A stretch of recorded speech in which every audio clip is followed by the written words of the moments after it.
Welcome back to my channel, Matin Language, and we're going to discuss market ratio. So without further ado, let's have the formulas that we need to know. Price earnings ratio, that will be market price per share over manang earnings per share. Dividend payout rate is equal to dividend per share over manang siya ng earnings per share. Dividend yield ratio, that will be dividend per share over man siya ng market price per share. Retention rate natin, that will be 100% minus payout. So ano yung payout na yun? Ito yun, dividend payout rate. Kung ang sagot dito, for example, let's say 20%. So ang retention rate mo, that will be 100% minus mo ng 20% or 80%. So that's how it works. Another one is market value. Market value equity is equal mo siya sa book value equity at over mo siya sa market book ratio. So market book ratio yan. Okay? Earnings per share, that is net income over man ang weighted average number of outstanding shares. Okay? So, weighted average number of outstanding shares. So, marami tayong formula for earnings per share. Ito, at ito. Yan. So, di tayo mahihirapan para hanapin yung earnings per share. Let's have an activity. So, we have a lot of problems dito. So, para masanay tayo. ABC Company, DEF Company, XYZ. So, start muna tayo kay ABC Company. Ito muna, ha? So, kay ABC Company, market price per share niya is 100 pesos. Earnings per share is 50 pesos. Dividend per share ay 5 pesos. Pinapanap sa atin ang price earnings ratio, dividend payout, dividend yield, at retention. So, as much as possible, ano bang pwede nating hanapin? Pag ganito, may price earnings ratio tayo, ang hinahanap, ang formula niyan is market price per share at earnings per share. Lagi ko dito. Hmm. Pwede ba natin mahanap market price per share? Yes, present. Earnings per share ay present din. Mm. So, dito, um, market price per share natin, yan, substitute mo lang yung, yan, substitute mo lang. So, 100. Mhm. Earnings per share mo, 50 pesos. 'Di ba? So, price earnings ratio mo will be 2. Mm. Minsan 2, or minsan nilalagay nila 2 is to 1, ganito. So, okay na yung tong ganito na lang, 2 na lang. I think it depends on sa instructor nyo. Pwedeng ganito, 2 or 2 is to 1. Call yun ha. Okay. Next one is dividend payout. So, paano hanapin yung dividend payout? Ano bang formula na meron ka dito? I'll just erase some writings on the board here.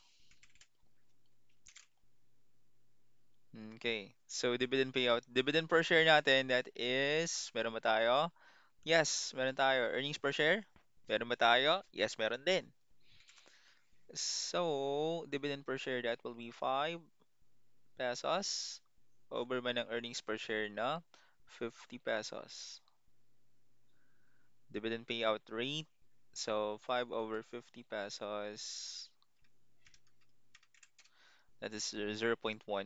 At for this one, percentage to ah.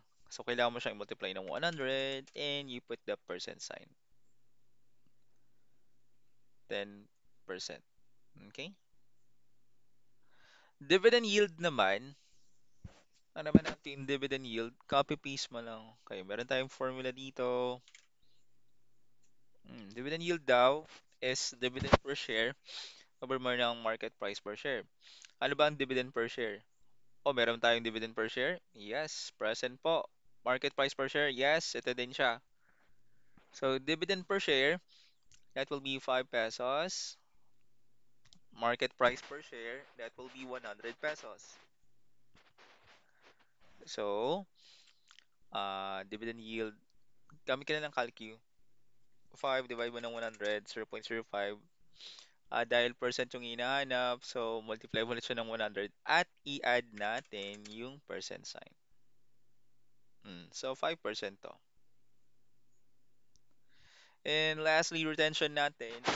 Remember, retention is ito, 100% minus payout. Hmm. hmm. Okay, ito.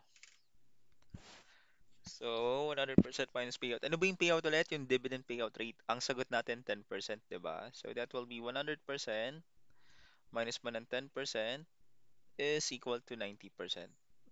So, retention rate natin is 90%. Okay. Next one, suburin ko lang tong mga to. Mhm. Okay, I'll just delete everything na lang. Meron tayo ditong sa DEF company, binigay yung dividend per share, price earnings ratio, dividend payout, kaso wala nang iba. Try natin hanapin yung market price per share. Market price per share, check mo lahat. Ang technique dito, titingnan mo lahat ng mga formula na mayroong market price per share. So, ito, lagay ko dito, at ito. Okay. So, for this one, market price per share, but may price earnings ratio ba tayo? Wala. Earnings per share meron. Kaso kulang tayo eh. So, dapat isa lang na mawawala. So, di natin pwede magamit to. Dividend yield ratio, meron tayong dividend yield ratio. Let's check. Wala din. Ay, sorry, meron pala tayong price earnings ratio. Meron pala tayong ano, sa market price per share, meron tayong price earnings ratio. Ito yon yung 3, sorry. And earnings per share, wala din pala, ano. Okay. Dividend yield ratio, check natin one by one. Wala tayong dividend yield ratio. Dividend per share meron, kaso wala. So, next na lang tayo. Hanapin na lang natin yung earnings per share. Earnings per share, ito, pwede natin magamit ang dalawa. Wala naman tayong net income eh. So, di natin siya magagamit.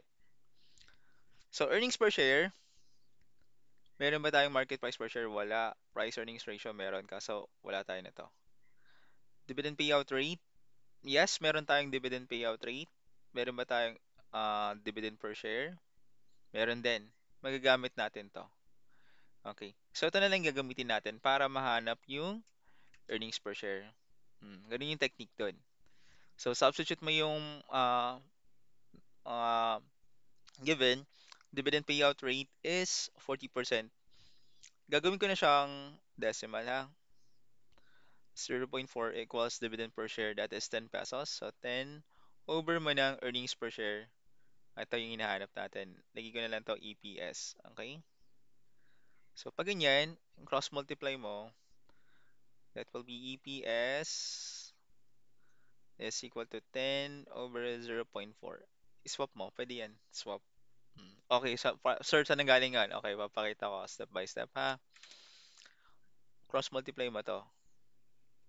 That will be 0.40 EPS is equal to 10. Diba? Ngayon, divide mo sila both sides by 0.4. That will be EPS. Parehas lang 0.40 sa 0.4 ah. EPS is equal to 10 divided by 0.4. Hmm. So, EPS natin or earnings per share, calcu 25. Hmm. So, 25 pesos to. Okay? Alright. So, check natin. Okay? Next, try natin hanapin ulit. Pwede ba natin makuha yung market price per share? Meron na tayong earnings per share. May price earnings ratio ba tayo? Yes. Ito pwede natin makuha. Market price per share. Sorry.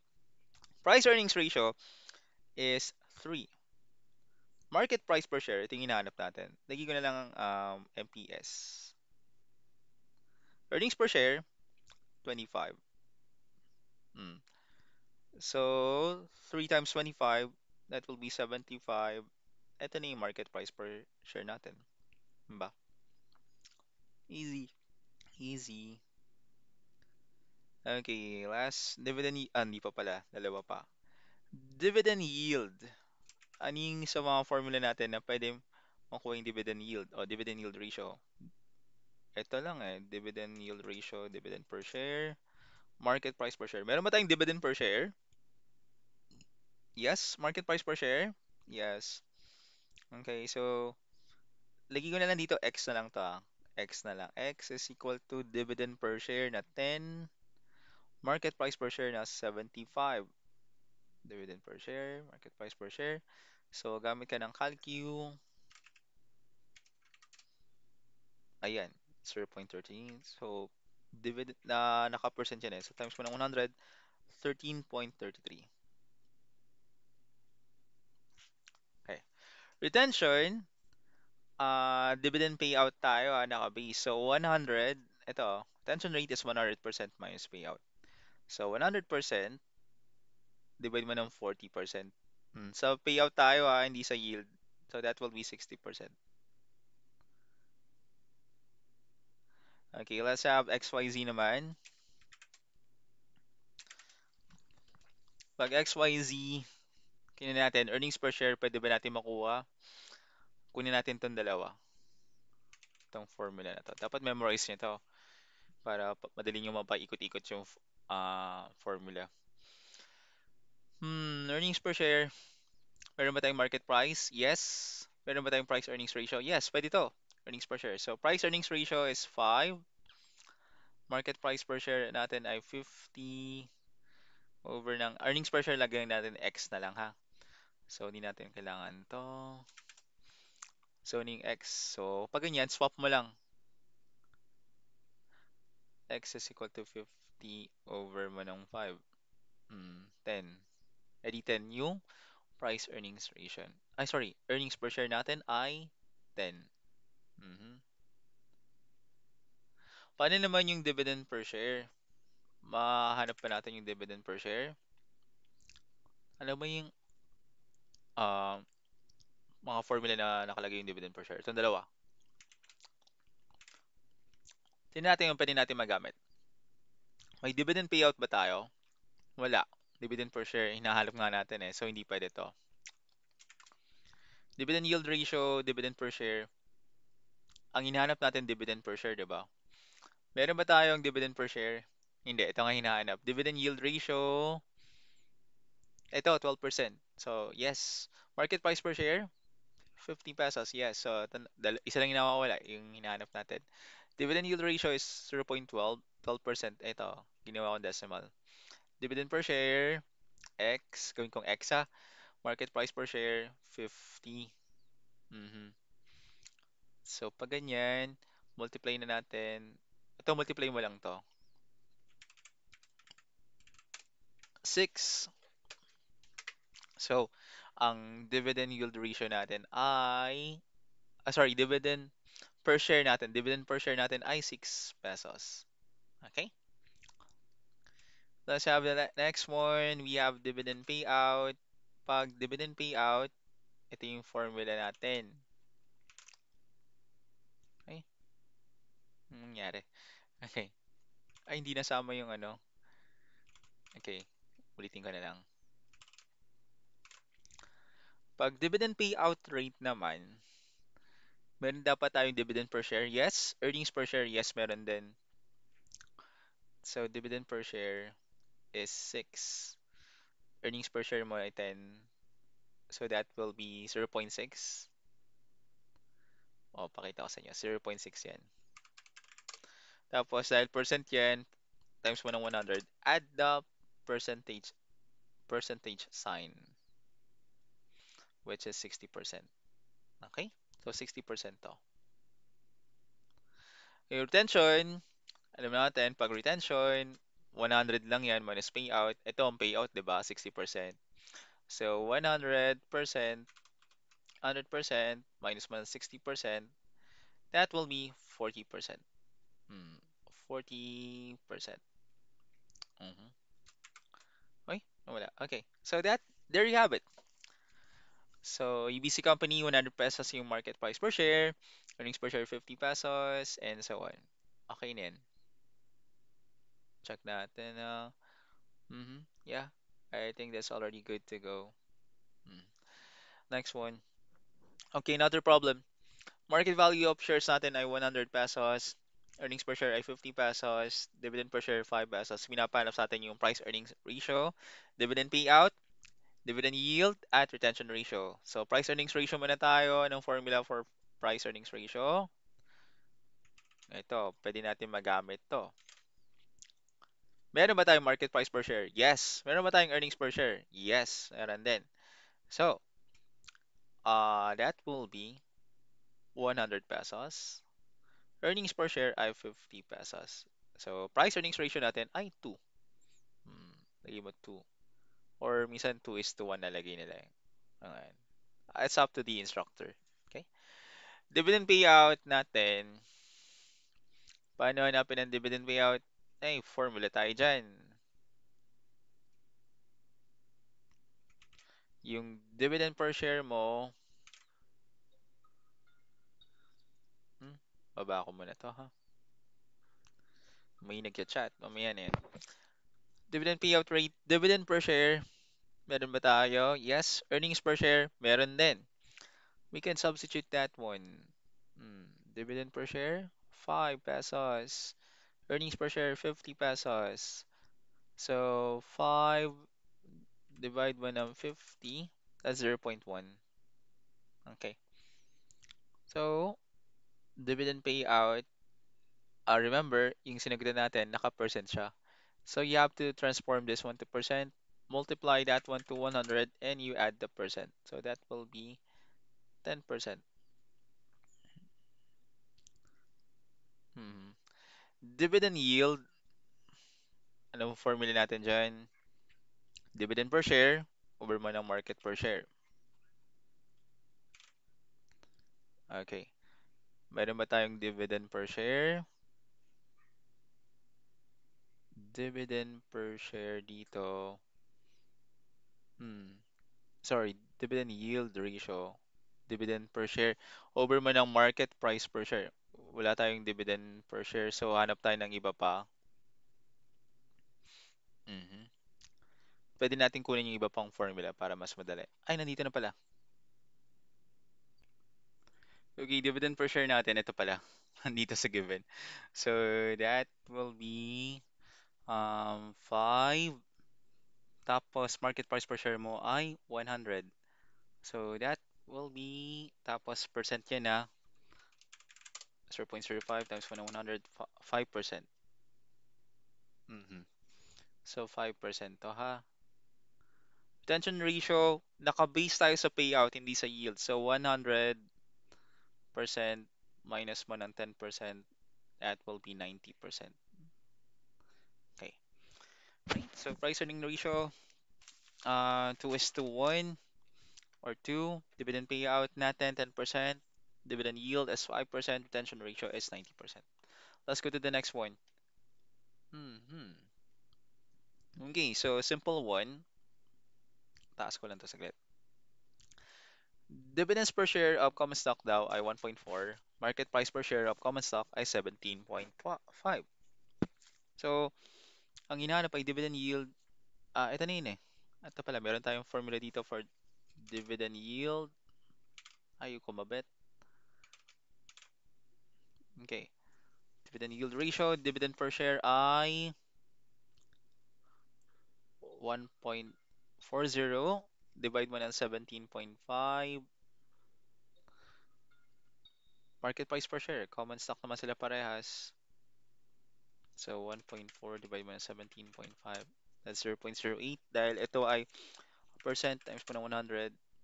Hmm? Let me just check. Yeah, 8% lang. 8% lang to. So, final answer natin sa dividend yield ay 8%. Let's go to the next one. Okay, another one, dividend payout natin ay 40%. So, let's continue. Market value per share. Kunin natin yung formula ulit. Ito pwede natin magamit to. Market value per share or market price per share. Okay. So, parehas lang yung market value per share. Ito, value per share at market price per share, ha? Di ba lang yung sa libro? So, pwede natin magamit to mga formula na to. Kunin ko na lang din to para mas madali. Meron ba tayong price earning ratio, earnings per share? Wala. So, how about dividend payout? Sa earnings per share natin, meron tayong dividend payout. at meron tayong dividend per share. Okay. So makukuha natin yung earnings per share. Try na muna hanapin yung earnings per share. Okay. So earnings per share muna tayo. Itong formula po natin gagamitin. Okay? Okay. Ito muna. Pakita ko muna. Dividend payout rate natin is 40%, so 0.4. Dividend per share is 10. Earnings per share natin, ito yung hinahanap. So that will be 10 divided by 0.4. That is 25. So earnings per share natin ay 25 pesos. Okay? Burahin ko na to. So pwede na natin mahanap yung market price per share or market value per share kasi meron tayong price earnings ratio at meron tayong earnings per share. So substitute natin price earnings ratio, that will be 3. Market price per share tingin hinahanap X. Earnings per share tingin 25. So multiply mo yan. Ang sagot ay 75 pesos. Retention ratio. Paano mo kukuha yung retention ratio? Meron tayong payout. Remember, 100 minus dividend payout, 100 minus 40%. Okay, lagi ko lang yung percent ha. 100% minus 40% is 60%. Mm, okay, so there you have it. Next, okay, another one. Ito, problem solving to. Okay, let's have this one. So ABC Corporation had net income of 200,000 pesos and paid dividends to common stockholders of 40,000 pesos in 2016. The weighted average number of shares outstanding in 2016 was 50,000 shares. ABC Corporation's common stock is selling for 60 pesos per share in the local stock exchange. Oh, ABC Corporation's price earnings ratio. Paano yan? Tingnan natin. Ano ba yung mga price earnings ratio na formula natin? Ito na pala eh. Tingnan natin kung pwede natin magamit to. Hmm. Meron ba tayong uh, market price per share dito? Check natin. So, may market price per share ba tayo? Market price per share. Check natin ha. Yes, meron tayong market price per share that is 60. San po yun, sir? Ito, oh. Market price per share yan. Meron ba tayong earnings per share? Check natin. Net income, dividends to common stockholders of 40,000, 50,000 shares. Wala. We need to find the earnings per share. At tignan natin. Dividend payout, dividend per share. Wala. But may net income tayo. Ayan, meron tayong outstanding shares. I think we can use that one kasi I think sa formula, nasaan? Ito. Ito pala oh. So gamitin natin to. Earnings per share is net income na earnings per share net income of 200,000. Weighted average number of shares is 50,000.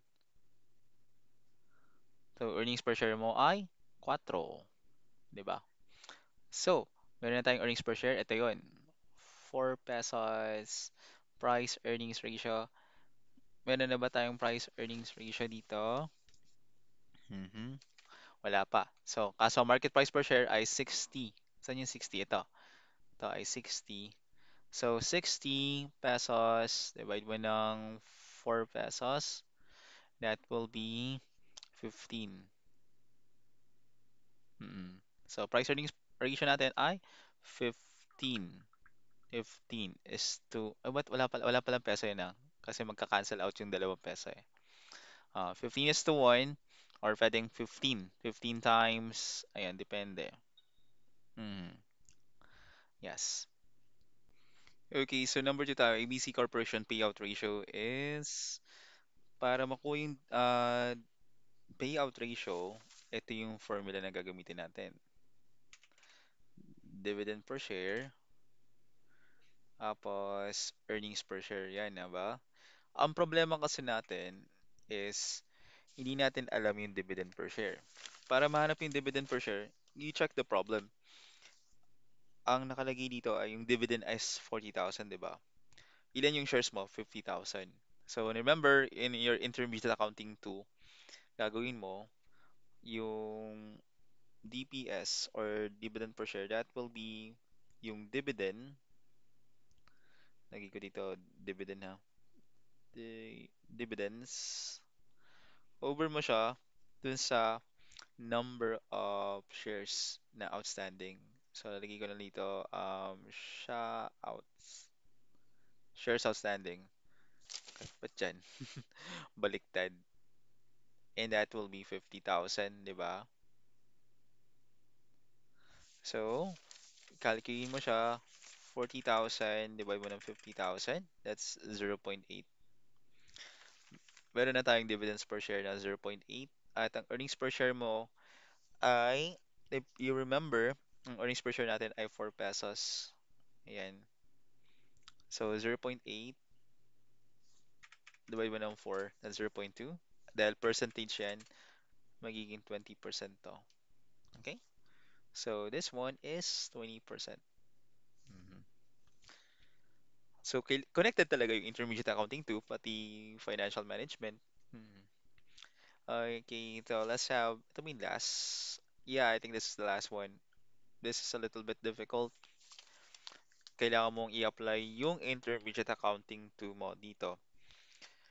So, Teddy Company was organized on January 2, 2009 with the following capital structure: 10% cumulative preference share, par value 100 pesos, and liquidation value 105 pesos. Authorized, issued, and outstanding 1,000 shares, amounting to 100,000 pesos. Ordinary share, par value 25 pesos. Authorized 100,000 shares. Issued and outstanding 10,000 shares at 250,000. Teddy's profit for the year ended December 31, 2009 was 450,000 pesos, but no dividends were declared.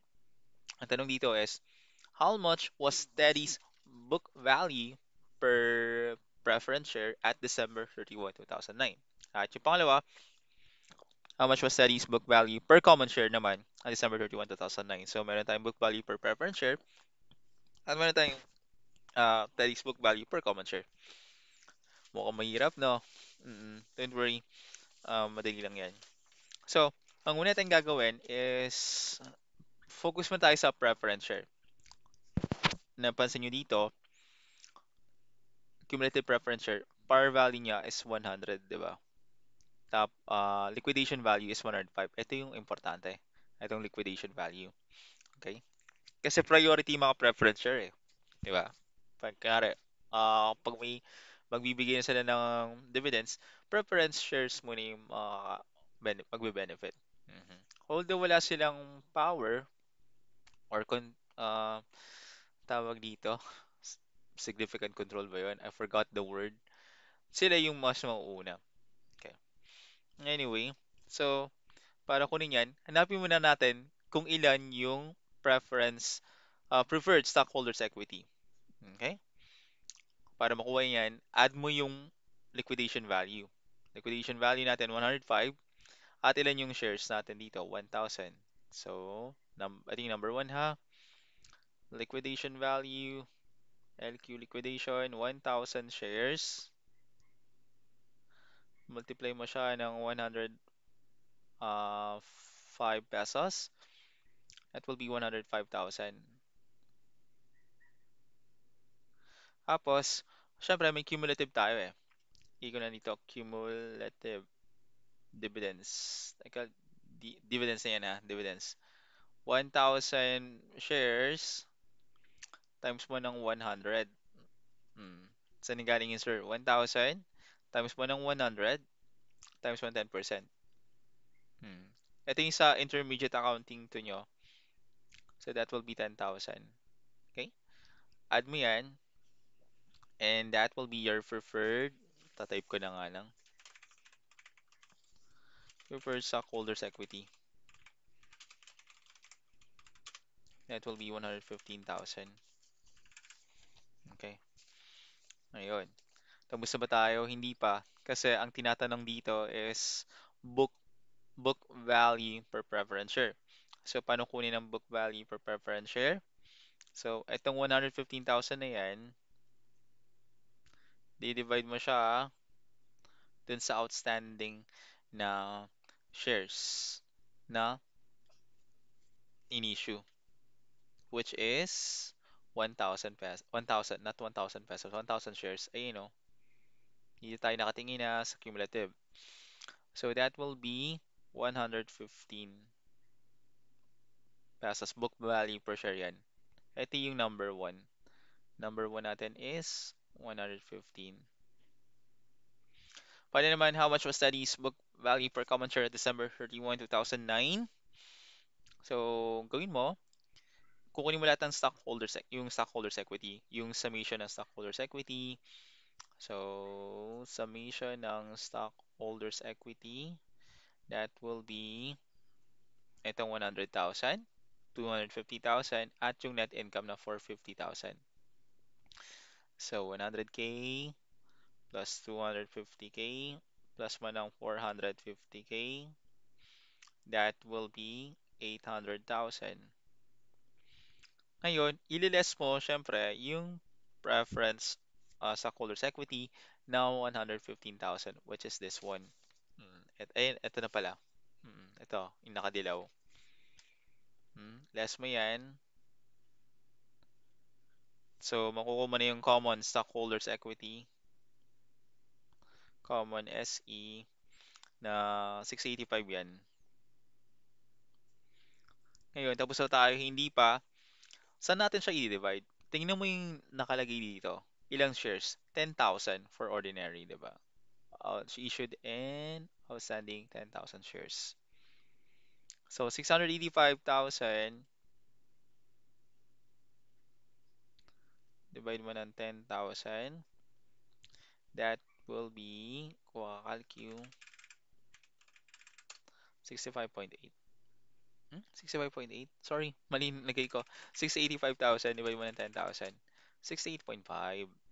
Mm, 68.5 pesos. Ito yung book value na sa pangalawa.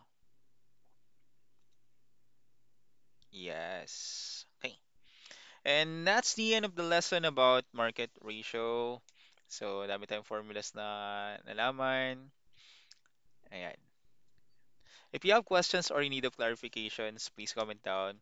And gagawa pa ako ng marami pang financial management na videos or any accounting or economics sa may computation and language. I'll see you again on my next video. Please like and subscribe na rin. Laking tulong sa akin ito. Salamat po. Bye!